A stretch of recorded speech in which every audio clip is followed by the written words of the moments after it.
Today we're going to go over mini bikes and everything about them. As the only vehicle in the game, they're an essential part to scavenging and exploring the map. And depending on your luck of finding the recipe book Minibikes for Dumbshits, you can get a mini bike before night 7. It won't directly help your defense, but it will provide a means of escape.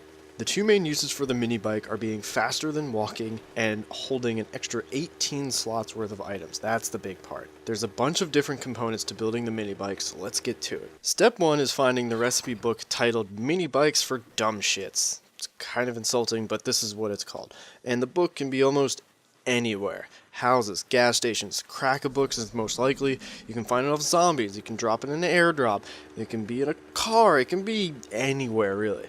But once you have the book, you'll unlock 3 craftable items for the mini bike. The mini bike seat, handlebars, and chassis. The chassis can be made in the forge with some iron and clay. The seat and handlebars are made at the workbench. The seat needs some duct tape, leather, short pipes, and some cotton, and the mini bike handlebars are a 2-step process that requires regular handlebars first. They need some duct tape, some leather, a mechanical part, some short pipes. All of this is pretty easy to find. Once you get that and make the handlebars, then you can make the mini bike handlebars, which need some more duct tape, one headlight, some electrical parts, and some more short pipes. So now that we have all those things crafted, we have to scavenge the other half. There's 4 parts left that we need. We need tires, a small engine, a lead car battery, and a shopping basket. So let's start with the most common, which is tires. They can be easily spotted on the roads, and we just axe them apart. Now, it is a random chance that the tires will actually drop, so just keep hitting them until you get some. The engines and the lead car batteries only come from cars. They only come from those full or half cars, but since we're getting a mini bike, we'll also need fuel for them as well. So grab your trusty wrench and go to town. Shopping baskets can be found in pretty much any store. So let's just check this shotgun beside here, and yep, oh, it's right in front of us. Alright, now that we've gathered all our parts, it's time to put it all together. So let's equip the chassis and place it on the ground, preferably in a spot that you can drive away from and not like inside your base. When we open up our chassis, we can find our mini bike managing screen. On the left side is all our parts with the repair button at the bottom. The top right side is the mini bike stats, which show us key elements to our bike like speed. The bottom right is our mini bike storage.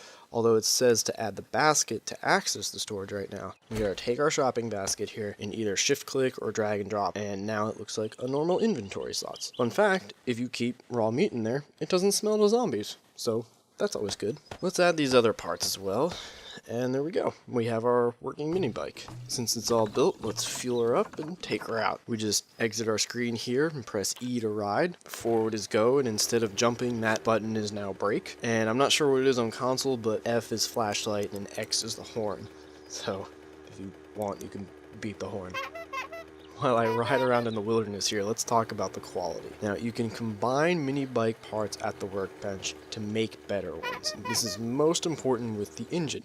A better engine is faster and holds more gas. I've never really noticed the other stuff, but a better engine is way faster, and you definitely notice that. To get back into our mini bike screen and access the shopping cart, hold the action button and we'll get a wheel of actions. Select the one that looks like a car trunk. From here we can refuel with this refuel button and use repair kits on any damage that may have occurred. The final piece of the mini bike that I haven't touched on yet is the padlock. All it does is lock the mini bike to the player that added the lock. That way in multiplayer games no one can steal your bike. The final thing that I'll touch on before we go is water, the bane of my mini bike's existence. Your bike is not gone forever. Open up the mini bike screen and grab everything. Don't worry if you can't grab the chassis here. We have to exit the screen, hold the action button, select the hand this time, and you'll be picking up the chassis, ready to replace, build it again, and you'll be on your way. The worst part about being stuck in the water isn't the fact that you just have to do that real quick. It's when your pack and bike are all completely full from looting in town or something. Simply build a chest and make some inventory room for everything in the trunk and each part of the bike. If you remove the shopping cart while there's stuff in there and you don't have enough room, it'll explode and all the items will go on the ground. And it'll make it very easy for stuff to get lost forever. So just always make sure you transfer stuff into a chest, and then that way you can rebuild your bike, then grab everything out of the chest, reload the bike, and then get back home safely. And that's all. That's all there is to it about mini bikes. A good journey from start to finish and incredibly rewarding. As the only vehicle, it's the fastest way to get around. be careful jumping off cliffs and trying to run over zombies. You can get stuck pretty easily or break the bike or just die. Anyways, if you have any questions about mini bikes or anything 7 Days to Die in general, just ask them in the comments. Otherwise, thanks for watching.